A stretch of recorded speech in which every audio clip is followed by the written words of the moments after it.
Hello, everybody. Welcome to Astro Coffee Hangout. My name is Tony Darnell from deepastronomy.space. And you know what?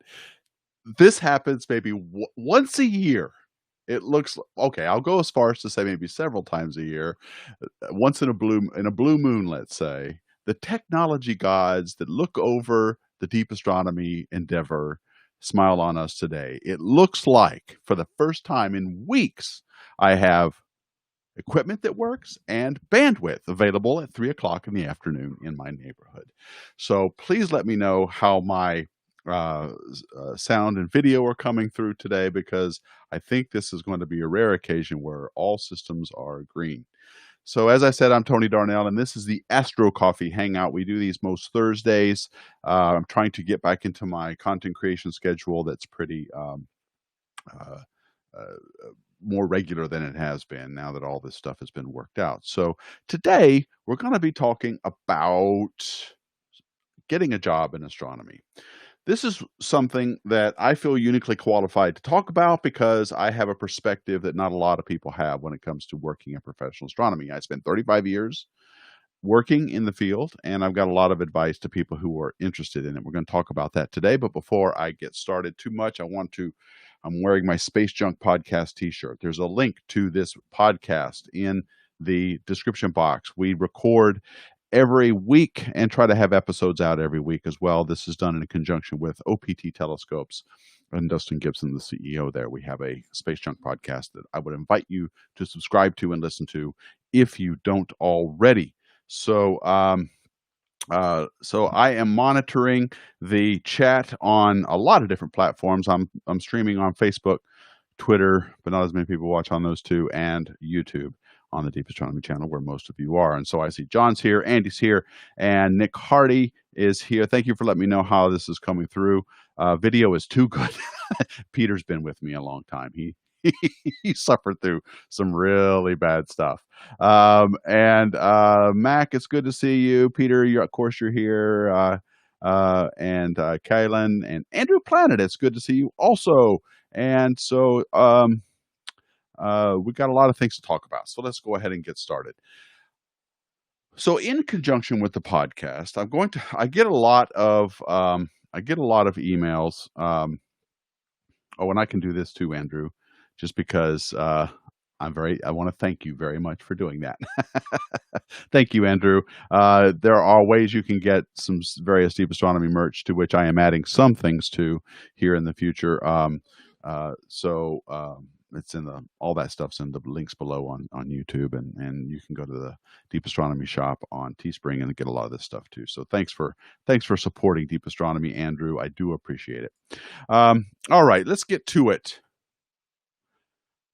Today, I get a lot of email from people on my deepastronomy.com site, which is hard to remember, but that's actually my main platform, is my website. Although I do a lot of outreach and content creation on YouTube at all. My main site is Deep Astronomy, and I pay the most attention to that. And so I got an email recently. It's actually been not so recently because I've been too busy to respond. But he writes, Tony, my name is Shane, and I recently discovered your weekly podcast with Dustin from OPT. Shirt. During one of your podcasts, I've heard that you used to work for the Space Telescope Science Institute. I'm currently in my junior year of my software engineering degree, and I have aspirations to find work at STSCI or one of the many observatories around the country writing software to develop analyzing software. I have some experience in amateur astronomy, but am wanting to make a transition to more of a scientific role on top of that, scientific with a capital S. I was wondering if you could provide any advice on how to get ready for a job in this field by the time I graduate in December 2021. And this is a question I get a lot of. Now, I have streamed about this in the past, and in fact, I'm going to talk more in future streams about some of these issues, because I wish I could say that you don't really need a degree to get a decent job in astronomy. And by degree, I mean advanced degree, like a bachelor's degree on up. But because of the culture in science these days, You in most cases, not all, you're going to need at least a bachelor's degree to get a decent job in professional astronomy. I personally think that the value of a college degree has been eroded by the high costs of tuition and debt that one must get into to actually get a decent paying job in astronomy. Certainly, some degrees are more worth it than others. One of those is physics. So, to answer this question from Shane, which, by the way, if you want to leave questions, you can also do that on deepastronomy.com/contact, and it'll go to my email, and I'll see it, and I'll try and respond soon. Is that the the story that the path that I followed was, I guess, more or less conventional, but I started very late in life. I had math blocks, pretty intense for most of my younger part of um, my life, and they are math blocks, regardless of what Paul Sutter said. I had Paul Sutter on one of the podcasts, and he tried to tell me there was no such thing as math blocks. Well, that's just crap. So there are math blocks. I had them. Now he may not have had them because he's Paul Sutter, right? So I guess he can just be perfect. But I had to struggle mightily with math, and the thing of it is that the one thing I wanted to do more than anything in the world was work in astronomy, and I couldn't do it because I needed to be able to do math. And through a story that I've told a couple of times on different venues, I finally managed to be able to get to the point where I could do math. It was hard, but I could do it. So I enrolled at the University of Colorado and got in physics, not computer programming. I taught myself how to write code and how to use computer languages. Specifically, I learned from, you guys will laugh at this, started with BASIC, which a lot of people did back in the day. Then I went to Pascal, UCSD Pascal, a highly typed language that really organized my thinking. It forced me to make sure my variables were typed correctly in my code, but it was very procedural based. And from there, I went to ANSI C, not C++. I learned ANSI C. Never really learned C++, although I could do it. I never really liked it. And of course, that means I also never really did Java, which I also strongly disliked. At the time I was learning languages, Java was very buggy and it didn't work very well, and I hated it. So it put me off Java early on. But so I taught myself all of my computer skills, and then I went and got formal training in physics. In today's age in professional astronomy, I strongly believe you need a better grounding in scientific principles, methods, and techniques than you do in how to program software. You need that, but I think the skill set that's going to help you the most will be learning physics and the science behind what it is that you're writing code for, and then teach yourself the relevant best practices the relevant code base or code that you're going to need. I'm going to give you some experiences I've had in the field with what to learn in a minute. So even though I just said I never had a formal education in computer science, there is one aspect of this that I think you do need a formal education in, and that is best practices. How to write software that is understandable by somebody else, that can be compiled by somebody else, that works and can be maintainable and scaled up. These are skills that astronomers working in the field today, most of them, especially the old timers, don't have. There are people, and I'm not kidding you here, these are at the Institute and they're at universities and they're at observatories around the world, who cannot do their job if one particular program that they wrote back in 1965 in Fortran doesn't compile. And that's a problem. I was like, I'm looking at these people going, well, can't you get this is like based on Fortran 77, can't you get this to compile? I'm like, well, yeah, but maybe we ought to think about this code and what you've got. Maybe we should refactor this into something a little bit more maintainable so that maybe your students can use it, right?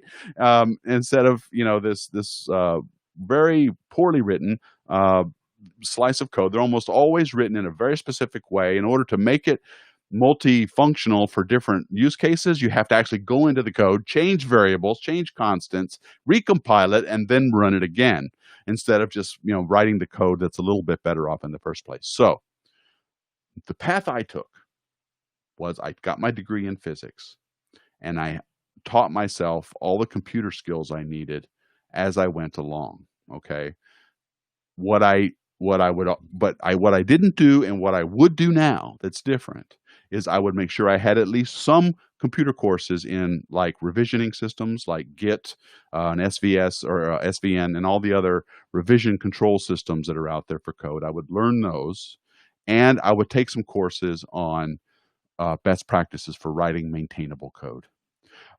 Because if you have those two skills and nothing else, if you have a background in science, in my case physics, and an ability to understand how to write good code. You notice I haven't even talked about languages yet. If you understand how to write good maintainable code, then the sky's the limit. Literally, you're going to be in high demand because you're going to be a bridge between the astronomers who are scientists and understand the physics but don't really write very good code, and the software engineers who write great code but have no idea what the physics is that they're writing the code for. You're going to be that bridge and that translator. And that's what I became. Okay. And so if you can do that, you'll be way ahead of the game. It's one thing to be a good computer programmer. It's another to be a good scientist. But to be somebody who can bridge that gap is worth their weight. Okay. So now so the path I took was, as I was in college, and this is something I would recommend you do too if you're also a college student, is look around the town where you're at. I was lucky in the sense that I was going to school in Boulder, Colorado. And Boulder, Colorado is a very scientific community. There is the National Center for Atmospheric Research there. There is the National Institute for Standards and Technology there. There is, what's it called? Now, it's changed the name. Something about alternative energy in Golden, Colorado. That's out there. Lots of scientists. There's the University of Colorado itself there. So there's lots of scientific people and activities going on in Boulder. And what I did while I was in college, while I was an undergraduate student, is I looked for student assistant positions. And these were positions that were generally very school friendly because they knew you were a student, but they would hire you part-time and to work on whatever. And NCAR especially was really good at reaching out to the university and listing student assistant positions. It was a special thing you could do. It was 20 hours a week during the school year, 40 hours a week during the summer, and they were very school friendly. If I had a test coming up, they understood completely if I couldn't do my 20 hours that week. They would definitely want me to take time out to study and get ready for that exam. Finals week, they knew they weren't going to see me, so they were also very understanding about that as well. So I look around in your community for student assistant type jobs. These are jobs where they are reaching out to the university. It could be a large corporation. You might be lucky enough where you're living near a high-tech company of some kind or something like that and get involved in what they're doing. That gives you some chance to earn money as well as do the programming that you hopefully one day want to get involved in. So that's why you're in school. And this is what I did. And then before I even graduated and got from my degree, I got a job as an associate scientist position at the High Altitude Observatory. That's where I was doing, that's a division of NCAR, and that is where I was doing all my student assistant jobs. They knew me very well, and they said, okay, we're going to go ahead and hire you. It was associate scientist 1. And it was not a PhD required position. They said, we'll hire you on the condition that you finish your bachelor's degree. And I did. Okay. So, and then I started working full time after I graduated. What did I know? What were my computer languages that I came out of at the time? Nobody uses Pascal, so I never used it after I learned it. I learned, I was big in Perl at the time. Perl was a huge scripting language that I dove into because it allowed me to do all the things I just advised you not to do, which was write bad code. I could write code in any kind of way that nobody would understand in Perl, but I was good at it, and I really liked that language. It's a scripting language. It's still used, but not as much anymore. One of the things that I'm very proud of is that if you go to mlso.hao.ucar.edu and you look at there's a calendar, data calendar there. They operate a solar observatory on Mauna Loa, and they take data in a variety of instruments. And I wrote the calendar, the first calendar, that it was the output of the cal command in Unix, and I had it come onto a web page, and if you clicked on the day, you could see what data are available to this day. That calendar is still there. Now, it's been rewritten and it looks better, and I'm sure it's been refactored completely by someone else, but the idea was mine. And I'm very proud of that because that was one of my first coding projects with those guys. And so that was all written in Perl. And now it's probably written in, I don't know what else, but some JavaScript maybe or something. I'm not sure. So I knew Perl, and I also knew ANSI C. Now, I did take a couple of community college classes in C just because I wanted to understand some of the more obscure parts of C that I wasn't getting from reading Kernighan and Ritchie, which was the main C book at the time. So that carried me almost all of my career, and I worked for 30 some odd years doing this stuff. Those two languages carried me, with the exception of, that was my backbone. Then I had to learn something called IDL. IDL it stands for Interactive Data Language, and it was invented by a guy who used to work at NCAR, and he started a company called RSI, Research Systems Incorporated, or something like that, in Boulder. It was a Boulder company. It was later bought by, I don't know, some big conglomerate. I forgot who now. But anyway, IDL is a proprietary language. It's a scripting language, and they have a development environment for it. What its strengths are, and you're probably not going to be able to learn this until you get maybe you got it at your university, which is great, or you'll have to learn it when you get an employer that makes you use it. It's used all over the place in astronomy.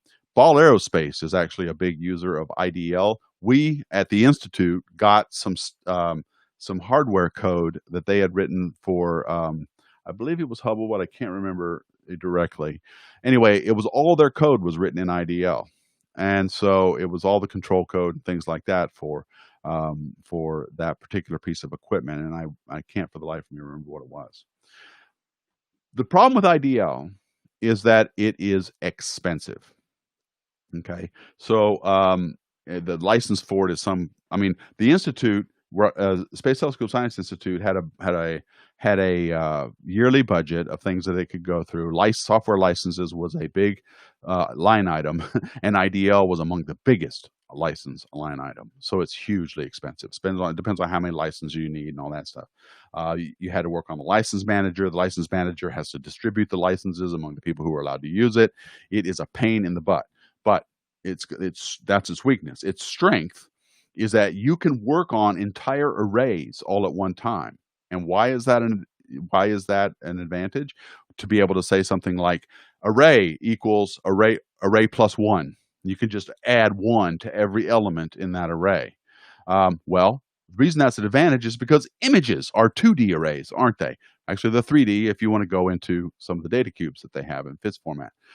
So to be able to say image equals image plus 5 divided by flat plus divided by flat minus dark, that's one line of code that you can do in IDL. So it's very powerful with array operations, and that was its biggest strength. It's not exactly the fastest thing in the world, but computers are so fast now you don't really got to worry too much about the speed of these languages anymore. So IDL was something else that you can learn and you should know if you have access to it.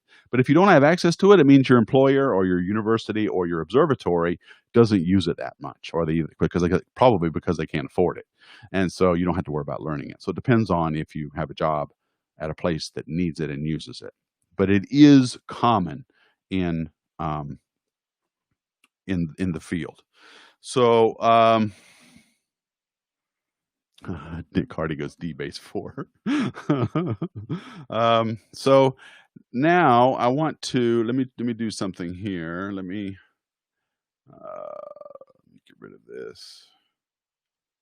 Let me see here. Hold on just a sec. I need to get my desktop back. There we go. All right, now I've got my desktop back. And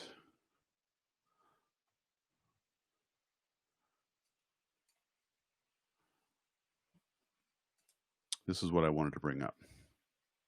Okay. And so later on in life, I discovered that I was going to need to learn Python. Python replaced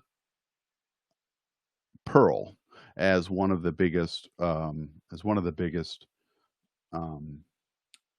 scripting languages that are used out there. All right, now, if you need to learn, if you're going into a professional astronomy career, Python, and in particular, this package here, which is called AstroPy. It's developed by a lot of astronomers. They get together. They have some common core packages in there that you just install it like you install normal Python packages on your system. Everybody is using this. Okay, so learn it. Learn this and become proficient in it. For those old timers who remember this, IRAF. Oh my God. This is what it replaces. Now, this was dying at the Institute when I was still there, but there were many people still used it. Okay. And this was a good package, I guess, in 1975. But for 2005 and 2015, when it was still being used, it's time to maybe put it to rest. So AstroPy replaces this, and you can get all kinds of training on it. These are some examples of things that you can do with AstroPy and everything else. So Python, huge requirement. You must learn it, okay, if you want a job in writing code for professional astronomers. You must learn Python. Not so much Perl, although it'd be nice. You might be able to sneak it in here and there, but definitely Python, and also C. I used C a lot when speed mattered, and I needed to write code that was being driven in the background by, for data processing pipelines and things like that, just because you needed performance there, right? So when I was at the Dark Energy Survey, for example, we needed C code to process the images that came off of the DCAM, and a lot of that stuff was written in C because they were designed to run on supercomputers at NCSA, and you've got just bajillions of resources of things like RAM and disk space, things like that, and you needed to use it quickly. So C was the way to go in that sense. So you still need to learn it.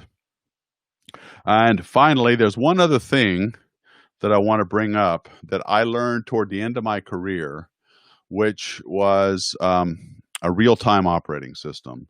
It's not a programming language, but you need to learn what a real-time operating system is.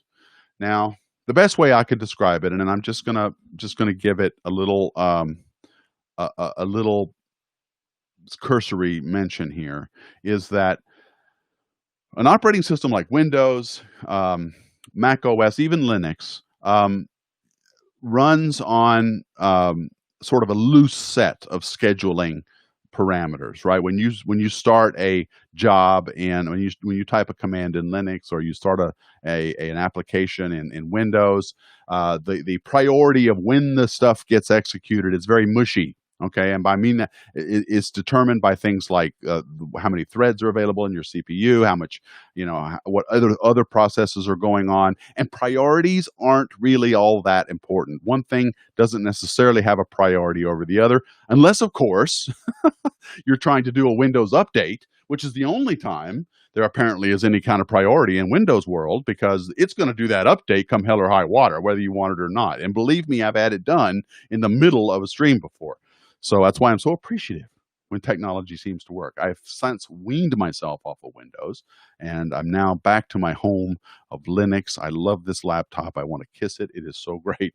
So but I did take the time to learn a real-time operating system, which has the feature, among other things, of very strict priorities of code when something is running. Okay, now this type of operating system is what is employed in spacecraft. Okay, JWST has a real-time operating system. I think it's VWWorks or VxWorks. I'm not sure though. And there are other real-time operating systems out there. So one of them is priorities, and scheduling is strictly adhered to, as well as time control. Right? You in a CPU, I think they have schedulers that handle what gets executed when, but in a real-time operating system, all of that is defined for you.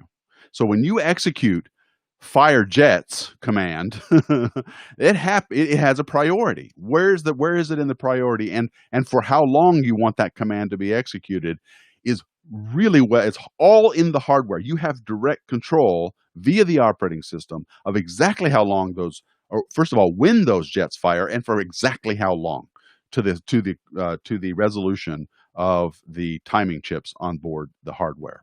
So the only real-time operating system I learned was from National Instruments. I learned LabVIEW. LabVIEW is a really interesting programming language. I hesitate to call it a programming language because it is graphical. You draw lines and you connect things like you're drawing a circuit.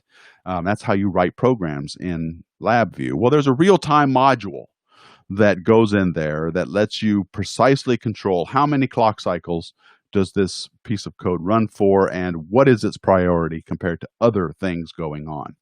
And so this is a skill that I wouldn't say is mandatory, but if you have it, then you're going to be working on the projects that are spacecraft related. So let's say you're at a university department who's trying to apply for a grant to go to get a CubeSat right up in space. Well, you might be able to work on that project if you've got this knowledge, right? Because this will be something that you'll be needed for. It'll be needed in the course of this project. So if you're interested in spacecraft stuff, then in addition to these programming languages, you need to also learn a real-time operating system environment. There are some common ones. I'm not going to go over them, but I used LabVIEW. So that was the only one I have experience with, and it was because I was working on the HMI instrument for the Solar Dynamics Observatory.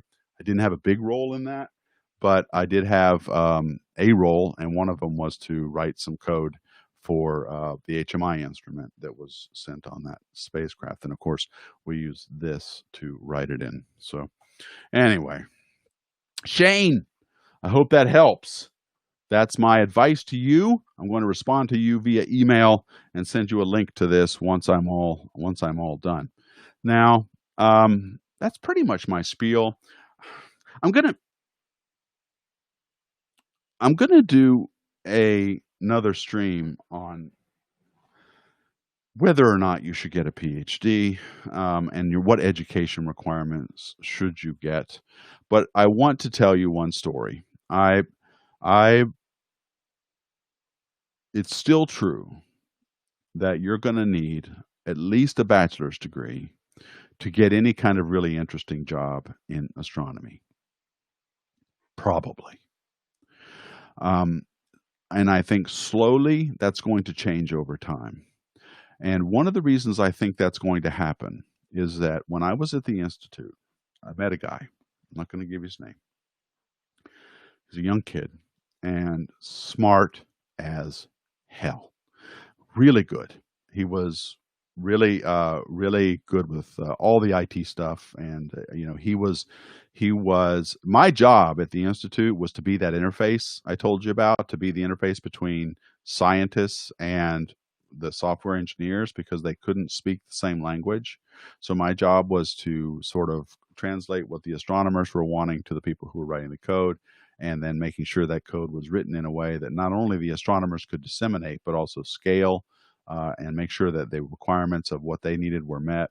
That was one of my jobs there. And there was another kid coming up, kind of doing the same thing. And I would catch him doing stuff for various astronomers who've come to him to ask him, can you make my code do this or that? Or I can't get this to compile. Could you make this compile? And he would be working on it. Really good stuff. He had a high school education, and he was working as a contractor for the company that was doing a lot of the IT stuff.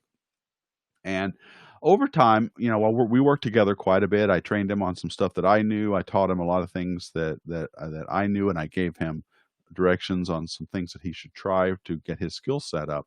He did all of those things, and they hired him as away from the contractor and as a research assistant. They call him it. They were in the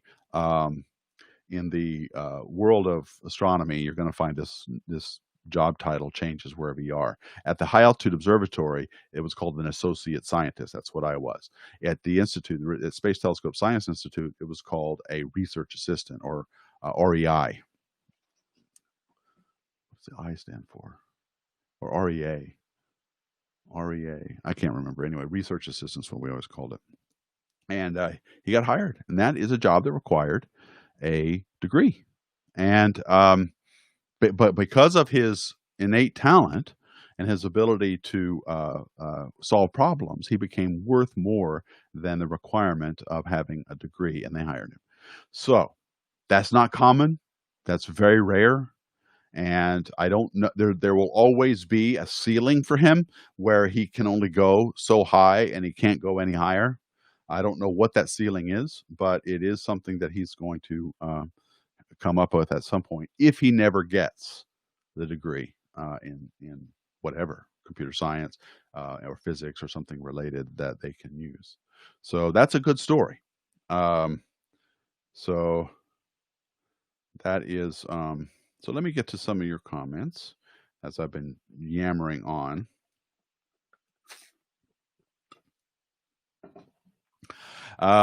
So I hope this helps, and I hope that if you have any specific questions, you'll ask them to me here in the chat. Otherwise, I'm going to go into some other things. Let's see. You need over-ear earphones. I know, they keep falling out. Let's see. I'm just looking through some of the contents here. Some of the comments, I mean. So let's see. Okay, well, I don't see any super comments or any questions anyway. Usually people put in the question mark. Oh, okay, you had some questions. Yeah, but I already answered them. Okay, well, thanks, Kaylin. Keelian. Yes, you definitely need to learn C and a lot more Python. Those are the two biggest, and specifically learn AstroPy. You're going to get the experience in what you've got a program for by being on the job. Things like calibrating images or doing photometry and things like that. You'll get that kind of training on the job. Oh, Andrew. Oh my God. Is this really true? Then you're as old as I am. Look at this. Did you write code in Logo?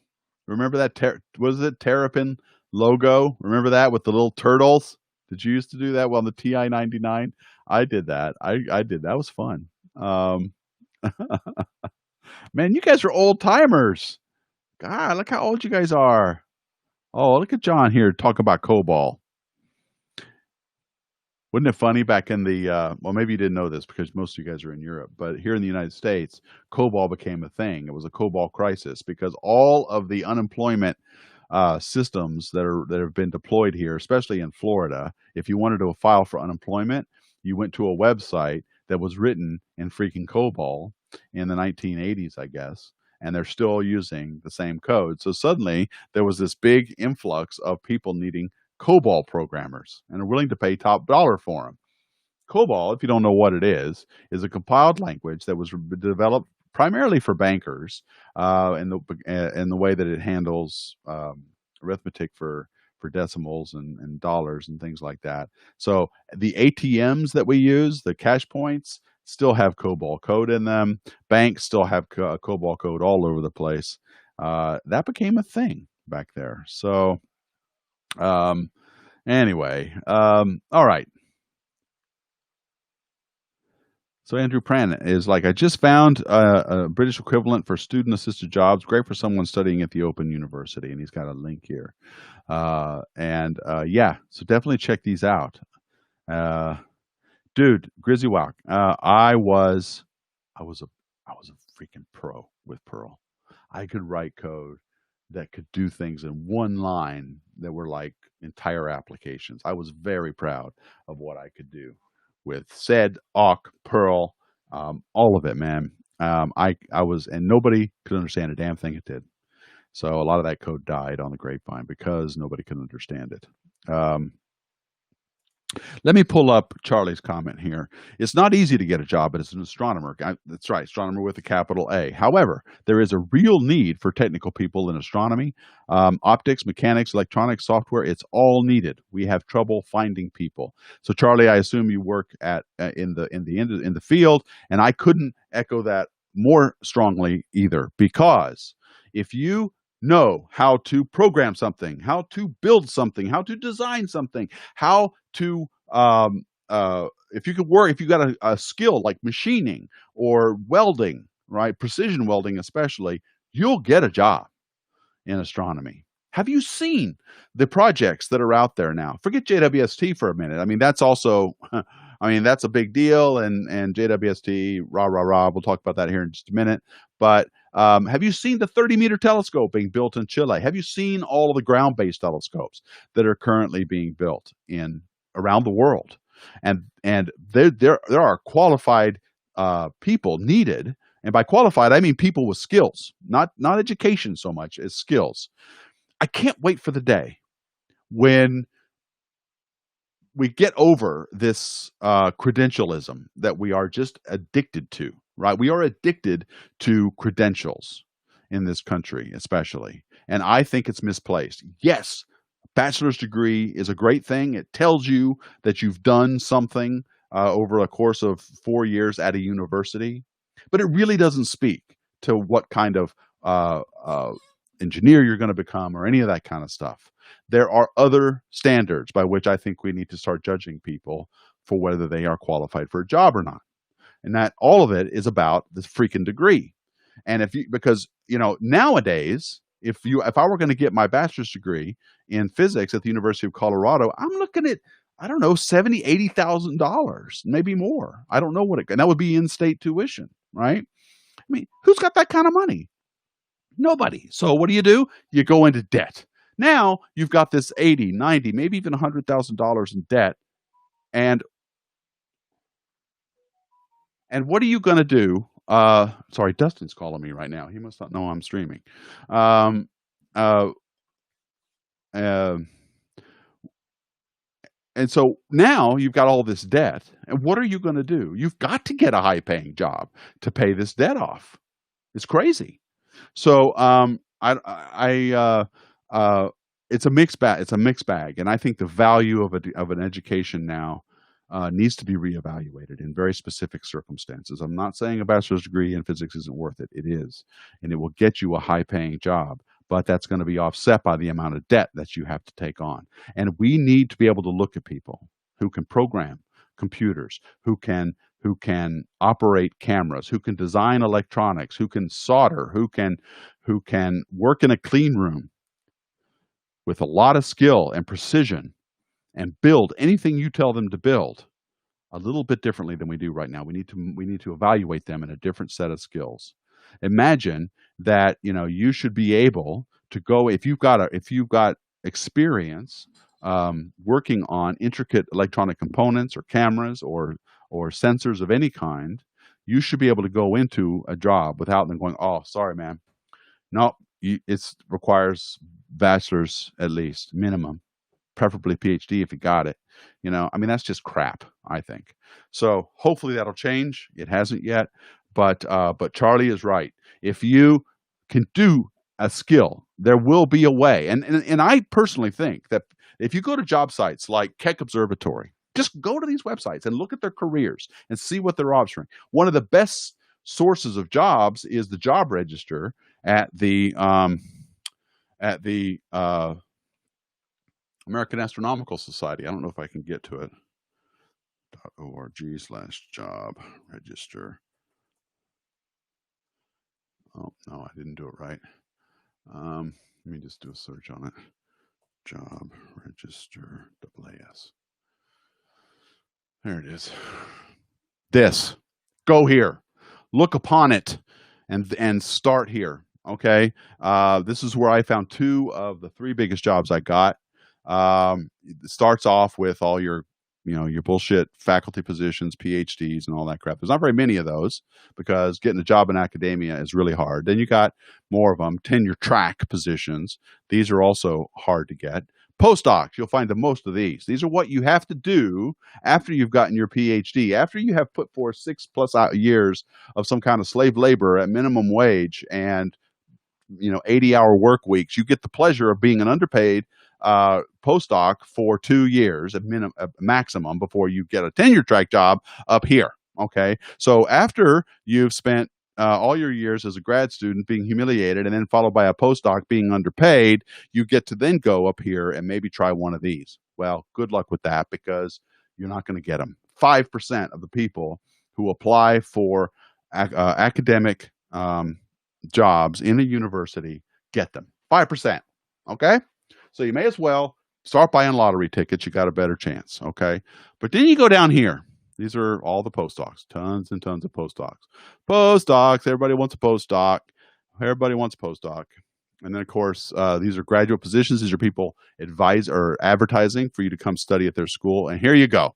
You want this stuff. Oh, look. HAO is hiring for a site survey engineer at NCAR. Let's take a look at what that wants. Let's see what the responsibilities. Works with scientists, engineers, project managers, and end users to identify, develop, and translate science instrumentation goals and requirements, and all that fun stuff. Looks like a pretty good job. And where does it say?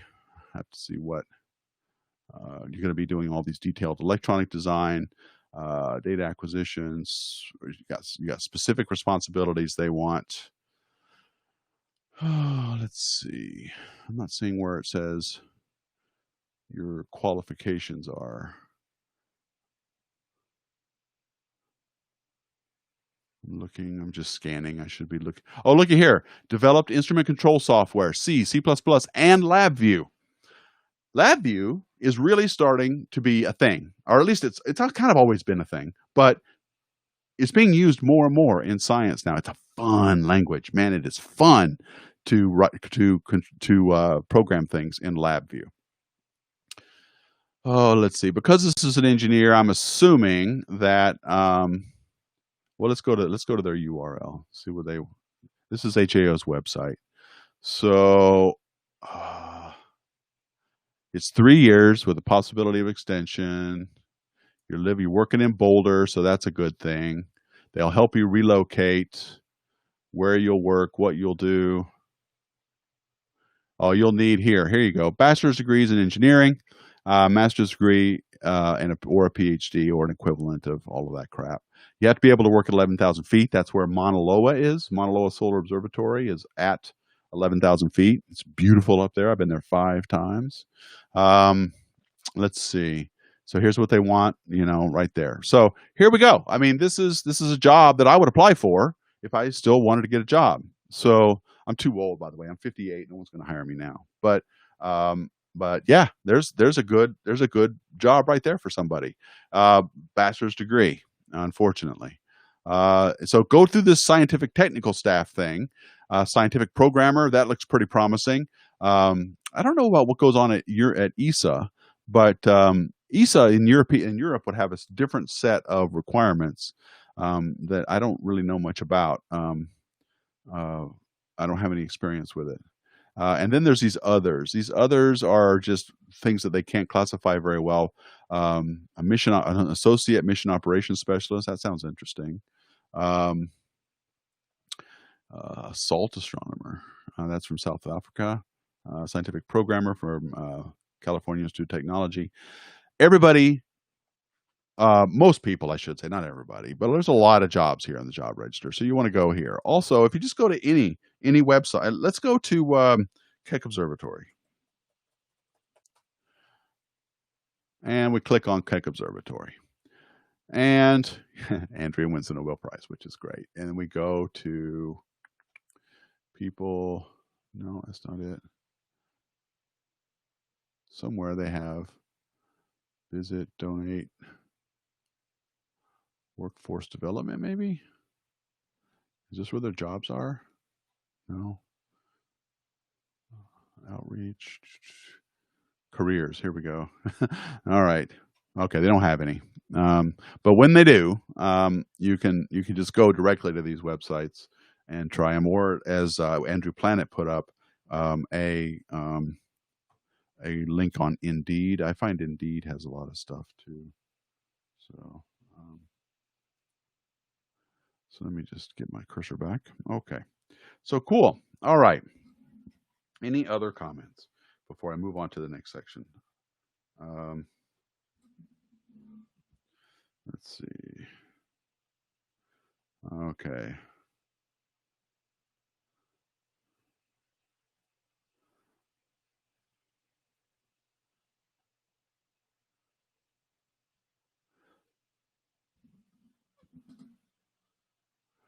Let's see what Neil says. Tony, all those jobs need an IT sec DevOps team member now as part of every process. Okay. Yeah, I don't have much to add to that, but that's probably true. Okay, so all right, so I only have 15 minutes, and what I wanted to do was talk a little bit about some of the news that's out there. I want to talk a little bit about space billionaires because I got a hard cutoff at 4:00 because, as I alluded to, Dustin just tried to call. We're going to do a space junk podcast episode after I'm done streaming here at 4:30, so he's probably calling to talk to me about that. So I'm going to have to stop at a hard cutoff at 4:00. So space billionaire news.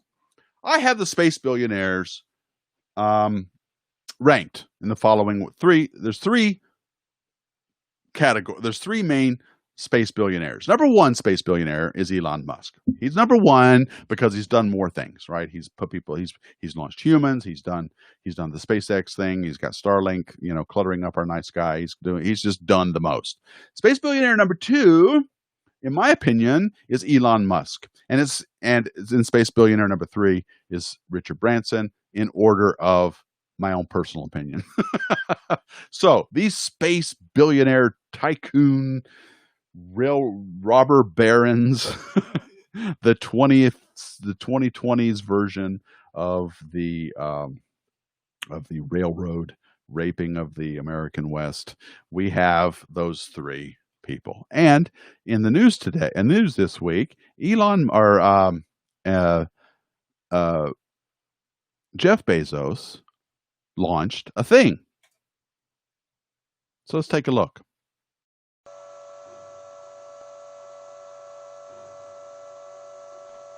Minus 13, 12, 11, 10, 9, 8, 7, 6, 5, 4. Command engine start. 2, 1.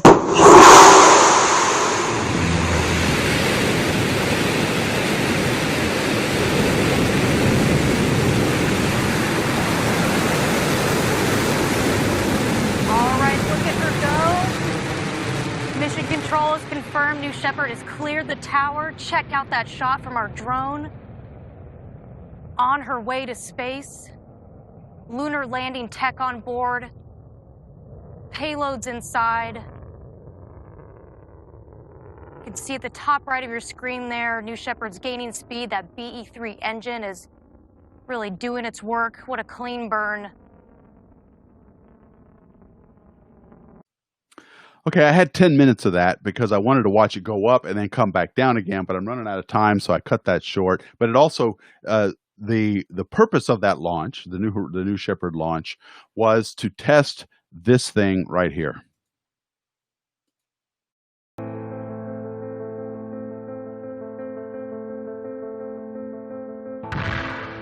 NASA and Blue Origin are partnering to test key technologies for landing on the Moon and Mars. For the first time, NASA will test its new integrated system from launch to landing. Made up of precision landing sensors, advanced algorithms, and a new computer, NASA's Safe and Precise Landing Integrated Capabilities Evolution, or SPLICE technology suite, can improve landing safety and accuracy on other worlds.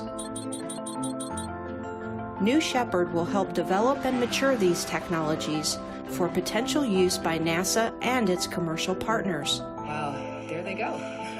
With SPLICE technologies on board, landing sites near hazardous boulders and shadowed craters will no longer be off limits. And liftoff. Opening up a range of destinations. Touchdown confirmed. For future Artemis missions to the Moon and beyond.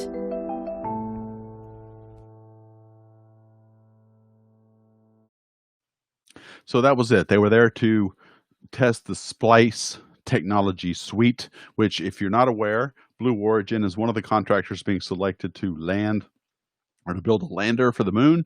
And this technology is apparently going to allow the lander to select places to land without worrying about whether or not you can see it or not. Things in shadows and things that are over hills and whatever.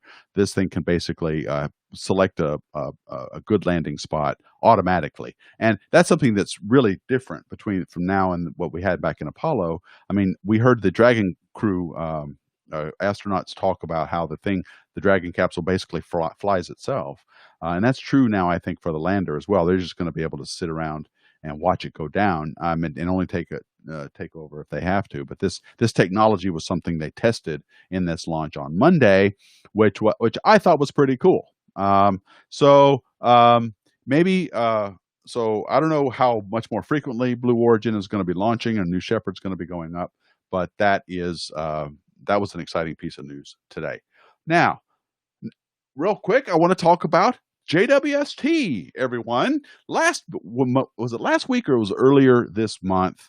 The James Webb Space Telescope, the $9.5 billion telescope that is supposed to have been launched a decade ago, maybe even more, passed an important milestone. Let's take a look.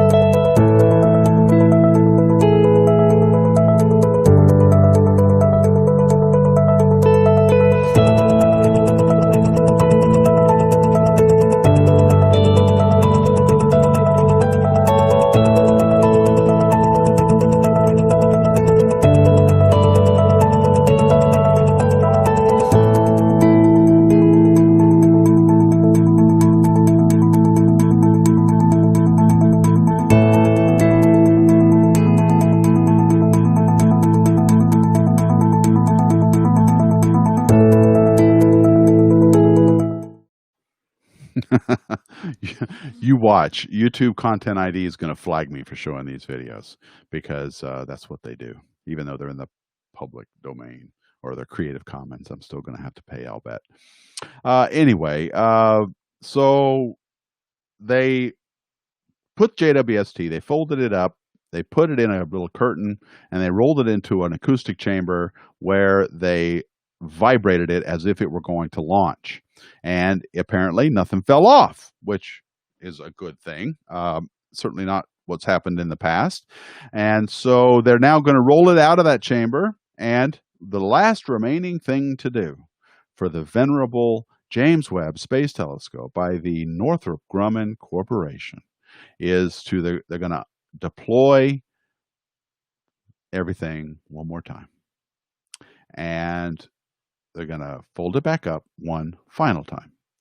And then they're going to pack it up and ship it, put it on a barge, and ship it to French Guiana, where it'll hopefully be launched, they say, in October of 2021.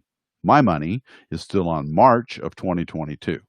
And it's anybody's guess whether it's going to make October 2021. It was supposed to be March 2021. Hell, it was supposed to be 2007. So, I mean, who knows if the thing gets up there. I think we're all just a little bit tired right now, a little bit JWST weary at this point. Let's just get the thing up there. But it's not for me to decide, obviously. So, yeah. So anyhow, so let's see. What do you got saying here, Saul Tube? The JWST mode exactly 10 millimeters toward the launch pad. After all, the scientists pushed for it about 1 month. The elderly JWST. That's right, the mighty Quinn. I hope Niels, I hope JWST doesn't get hacked. Wasn't there a hack on Hubble at least once? I don't think there's been a hack on Hubble, but yeah. Yeah. So I saw that. I saw this, Peter, about space junk's going to collide tonight. I forgot the name of the company. There's two large pieces of space junk that's supposed to collide tonight at 9 o'clock Eastern time.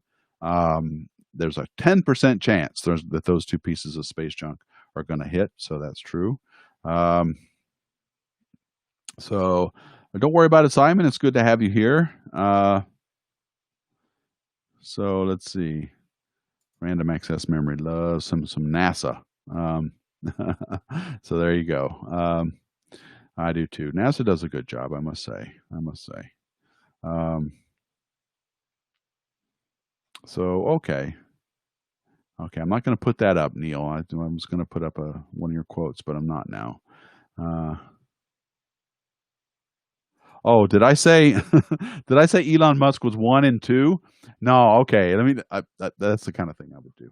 Elon Musk is space billionaire number 1, only because he's done more things. Jeff Bezos is space billionaire number 2, but he's strongly on the heels of Jeff Bezos or of Elon Musk. And Richard Branson is in 3rd place. But you know what I should do? I shouldn't leave you without some space billionaire number 3 news. Do you guys know who this guy is? This is Alan Stern. You may remember him from the New Horizons Pluto mission. Actually, I didn't want to do that. I want to do this. He is the principal investigator of New Horizons, the mission that flew past Pluto and gave us all those great pics way back in the day. What was it, 2 years now? I think January. It'll be 2 years in January that he did that. Well, guess what? He is going to fly on this thing, and he's going to. This is space billionaire number 3's big thing, where he's going to take rich people up and fly around the Earth and do the things that rich people like to do. And so there's no date set for when he's going to fly. But what he's going to do, apparently, is. I guess I thought I had more pictures. He's going to try and take pictures from the spacecraft in the dark. Okay, and he's going to see how that goes, and he's also going to just see what it's like for sending. What do astronomers do when you send them in space? So he's going to fly. No date set on when, unsurprisingly, and. So yeah, that's Space Billionaire 3 news. I'm not going to give you any Space Billionaire 1 news because we've all seen. Well, I think the latest thing was last week. Space Billionaire number 1 launched some more Starlink satellites, and of course, I think later this year. No, who's going up next? Is it? Yeah, I think the next Dragon Crew launch is coming up, and I forgot the date, but we got more astronauts coming up as well to the ISS. The Roscosmos people just yesterday, I guess, made record time and getting us to the ISS. They were able to get astronauts up there in 3 hours, which I guess has set some kind of new record. So that was cool. So stuff's happening in the space world, in the space flight world. This isn't astronomy so much, but it is cool stuff about space, and I wanted to share that with you. And so, yeah, thank you, Raj. Sorry about saying Elon Musk twice. I have Elon on the brain because don't we all? All right. Well, I need to go, and I will be back next Thursday. Don't know if I've got a double AS hangout for that day or not. We had tentatively scheduled one. The American Astronautical Society we might be having our monthly hangout either next Thursday or the Thursday after that. I'll find out soon. And I'll be back on Tuesday on Twitch, on Tony's Twitch Tuesday at 3 o'clock, same time. So please join me there. And sometimes whenever I can, I also stream Thursday nights, 9 p.m. Eastern Time on the Clear Skies Network on Twitch. So check me out in all those places. And I will be also posting other content as time permits. So thank you, Internet gods, for keeping my stream alive. I don't think there were any glitches. I think things worked as I intended. Wow. That's like the only time that's ever happened. So mark this date and mark this stream. I'm going to go back and watch the stream to see if it's gotten any glitches in the quality. But I did not get my throughput. Everything seems okay. So wow, that's amazing. I should have done this in 1080p just to push my luck, shouldn't I? All right, guys, I'm out of here. Thank you all so very much for watching, and I'll see you guys next week. And as always, keep looking up.